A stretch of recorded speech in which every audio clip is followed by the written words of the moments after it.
Welcome back to the channel. In this week's episode, we are going to be diving into the two different ways that the IRS allows us to calculate the cost of using our vehicle within our business. So let's dive on in.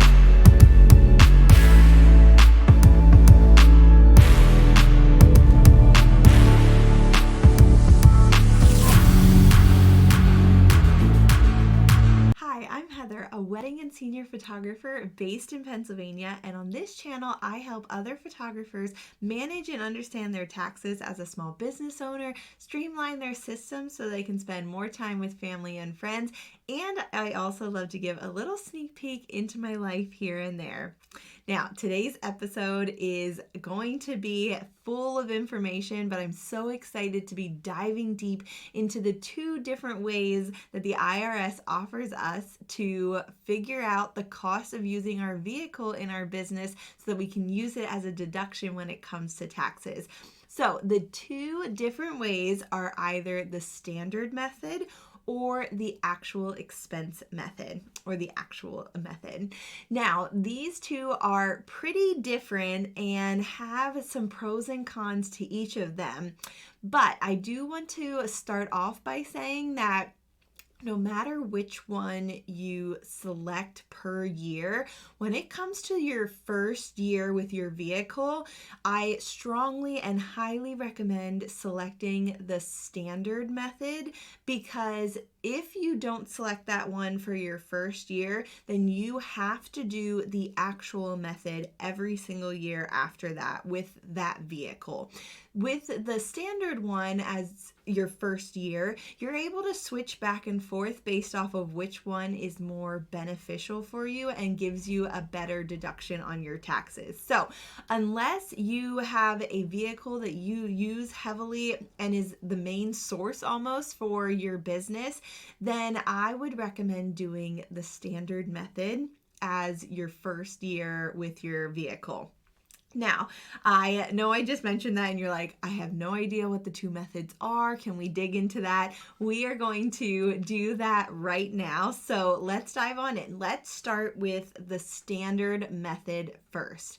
And that is where you are going to be tracking your mileage that you used for business purposes, and then also separately tracking the mileage that you're using for your personal use. And then at the end of the year, you're going to tally those two amounts up and get the total amount and be able to then figure out what your standard mileage rate is. And so each year, the IRS sends out what the rate per mile is going to be that you can use in your calculation.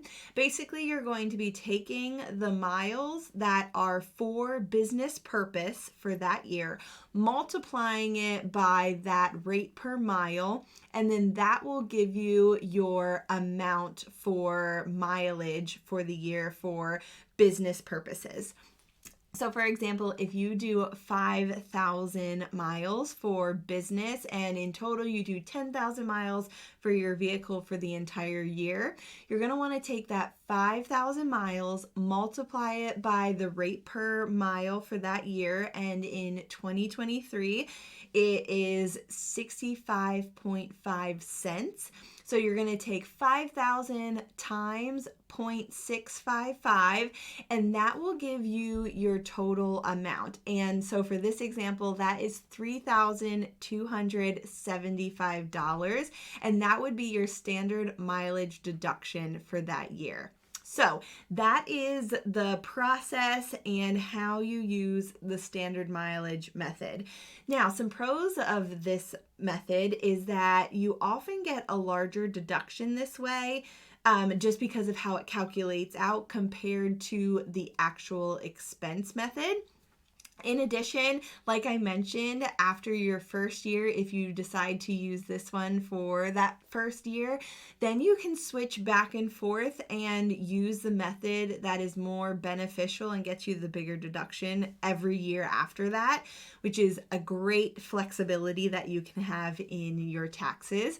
And then lastly, it's a lot easier to record keep compared to the actual expense method, which I'm going to dive into shortly. So those are some pros for doing the standard mileage method. And hopefully that helps you understand what that method is. And just so that you know, there are several different ways that you can keep track of that mileage. The first one's pretty simple. It's just pen and paper and writing it down every time you get into your vehicle.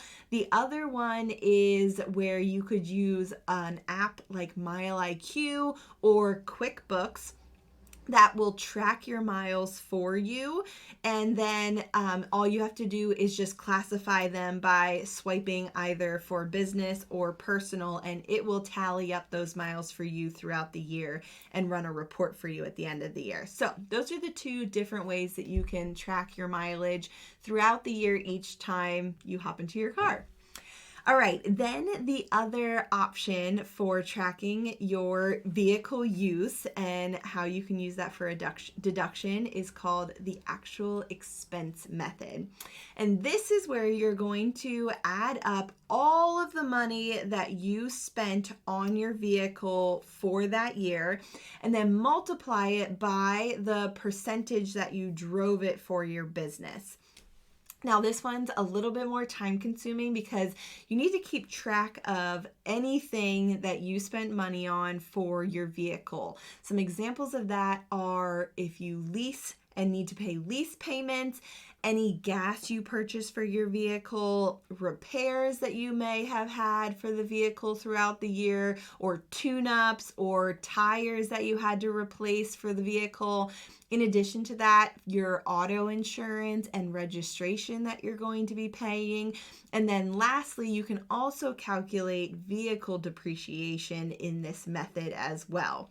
So it's a lot of different pieces that get added up together. Basically, any money that you spend on your vehicle, you want to keep the receipts for it and keep track of it, and then total that up at the end of the year and multiply it by how much you use your vehicle for a business purpose. So, for example, if you 50% use it business, 50% use it personal, you're going to take that total amount of money that you spent on your vehicle and multiply it by 0.5.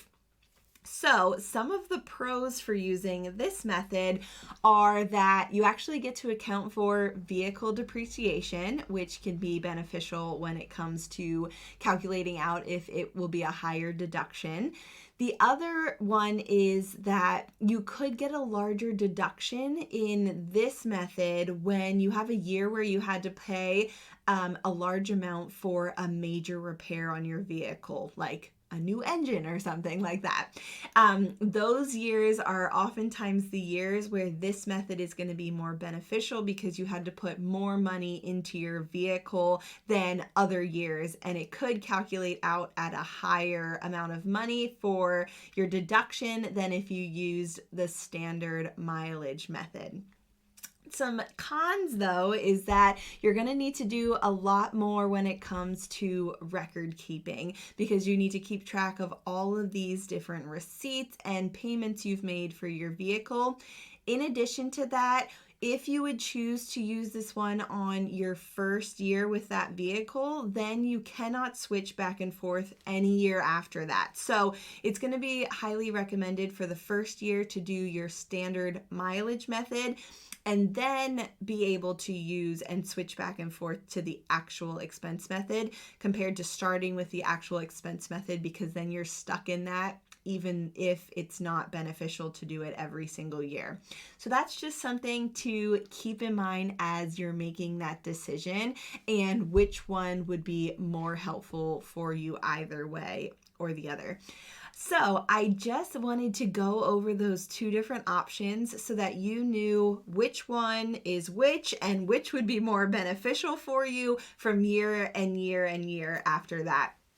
But like I mentioned, I highly recommend your first year doing the standard mileage method, especially as a photographer, since our vehicles are not our main place of business in comparison to like an Uber driver who uses their vehicle all the time to do their business.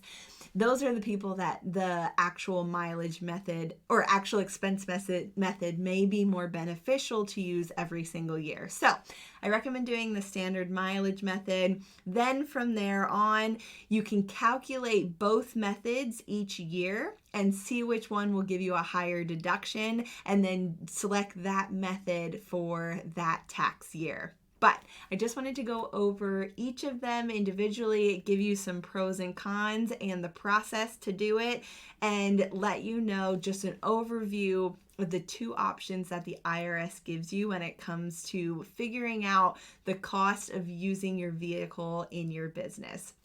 If you have any questions about either of those options, feel free to drop it below in the comments section. I would love to answer them for you and give you any clarity or work through an example with you. In addition, if you have any other questions that are just general about taxes, feel free to drop them down there too. You may see the answer come up in a future YouTube video on my channel. So I cannot thank you enough for joining me today. I hope that you found this helpful. If you did, I would appreciate you hitting the subscribe button, not only because it'll let me know that you found this video and information helpful, but also then you'll get to know when a new video drops each week. And if you need any help in the meantime, feel free to reach out. I am happy to help you with anything when it comes to taxes or systems in your business. And I hope you have a fantastic week. See ya!